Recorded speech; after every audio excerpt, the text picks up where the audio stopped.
আসসালামু আলাইকুম। ইনফিনিক্সের নোট 12 ফোনটা নিয়ে ডেডিকেটেড কোনো ভিডিও আমাদের চ্যানেলের মধ্যে আসেনি। এর প্রধান কারণই হচ্ছে এই ভবিষ্যৎবাণী কি আমি করতে পারি? আমি কি জ্যোতিষী?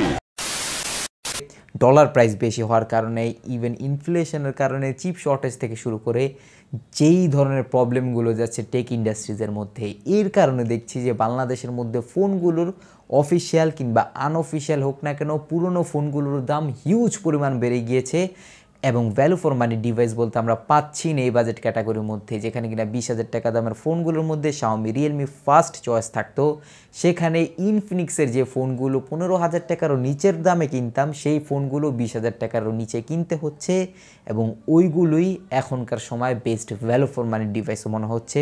কথা কি ক্লিয়ার না ভেজাল আছে? ক্লিয়ার, মানে কি বলবো, যাই হোক। ঠিক ওই ধরনের একটা জায়গার মধ্যে জায়গা করে নিতে পেরেছে ইনফিনিক্সের নোট 12 ফোনটা। প্রধানত বাংলাদেশের মধ্যে অফিসিয়ালি দুইটা ফোনকে পাওয়া যাচ্ছে ইনফিনিক্সের নোট 12 নামে।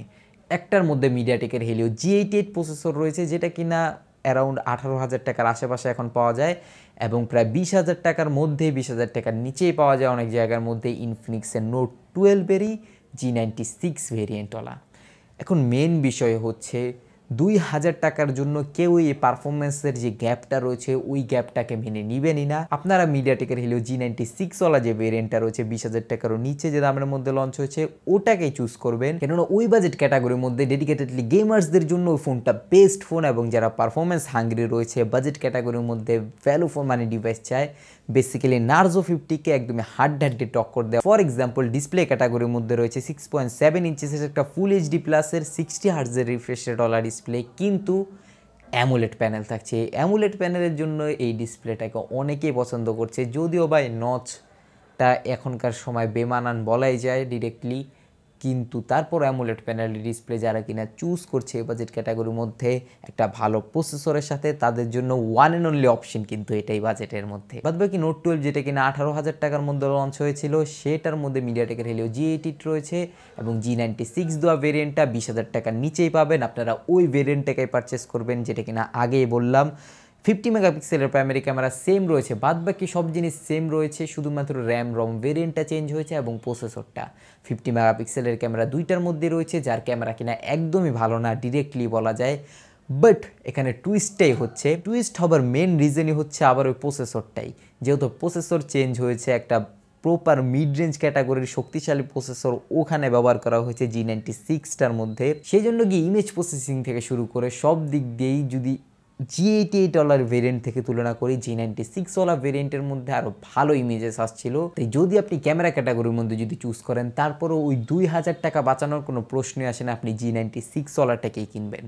কিন্তু তারপরও বলে রাখছি, এই 50 মেগাপিক্সেলের ক্যামেরাটা আমার একদমই ভালো লাগে না, কেননা এটা দিয়ে তেমন ভালো একটা ইমেজ পাওয়াই যায় না। 48 মেগাপিক্সেলের ক্যামেরাটা বেস্ট ছিল, যেটা নিয়েও কিনা একটা ডেডিকেটেড ভিডিও আসবে। এই ইনফিনিক্সেরই চাচাতো ভাই টেকনোর একটা 48 মেগাপিক্সেলের ক্যামেরাওয়ালা ফোন এসেছে এই বাজেট ক্যাটাগরির মধ্যে, যার জন্য কিনি স্টে টিউন করবেন। কিন্তু গেমার্সদের জন্য ডেডিকেটেডলি এই ফোনটা সবচাইতে বেশি রেকমেন্ডেড থাকবে। ক্যামেরাও ঠিকঠাক রয়েছে, নার্জো 50-র মতোই সেম টু সেম পাবেন। আরেকটা নোট করার মতো বিষয়, এখানে কিন্তু কোনো আলট্রা ওয়াইড ক্যামেরা থাকছে না, যেরকমটা কিনা আমরা মোটরোলার থেকে পাই, স্যামসাং থেকে পাই এবং শাওমির থেকেও পাই। এই ডিরেক্ট কম্পিটিটর যিনি রয়েছে নার্জো 50, ওর মধ্যে আলট্রা ওয়াইড ক্যামেরা থাকছে না, তাই এই জিনিসটা নিয়ে কমপ্লেন নাই করা যায়। আর হ্যাঁ, যেহেতু ক্যামেরা ক্যাটাগরি নিয়ে বলছি, আর যেহেতু বলছি ক্যামেরা এখানে ডিসঅ্যাপয়েন্টেড করেছে দামের বিবেচনায়, সেই ক্ষেত্রে বলেই রাখি 4K তে তো ভিডিও শ্যুট করতেই পারবেন না, শুধুমাত্র 1080p 30 fps এ ভিডিও শ্যুট করতে পারবেন, 60 fps-ও নাই, জাস্ট ইম্যাজিন। বাদবাকি 16 মেগাপিক্সেলের অ্যাজ ইউজুয়াল সেলফি ক্যামেরা রয়েছে, which is good thing, selfie ঠিকঠাক রয়েছে। 5000 মিলিঅ্যাম্পিয়ারের ব্যাটারির পাশাপাশি 33 ওয়াটের fast charger out of the box থাকছে,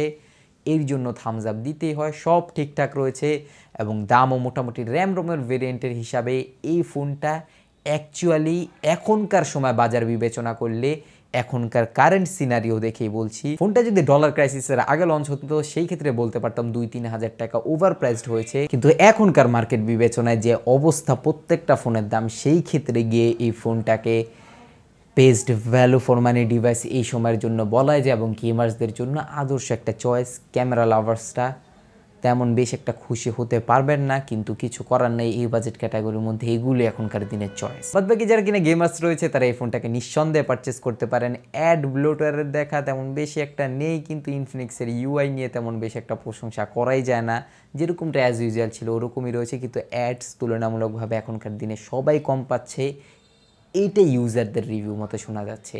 নিচে সাবস্ক্রাইব বাটনটা লাল থাকলে এক ক্লিকে কালো করে বেল আইকনে গিয়ে অল করে দিবেন অ্যাজ এ রিকোয়েস্ট। ভিডিওটা শেয়ার করে ছড়িয়ে দিবেন যারা কিনা 20,000 টাকার মধ্যে ফোন কিনতে চাচ্ছে তাদের কাছে।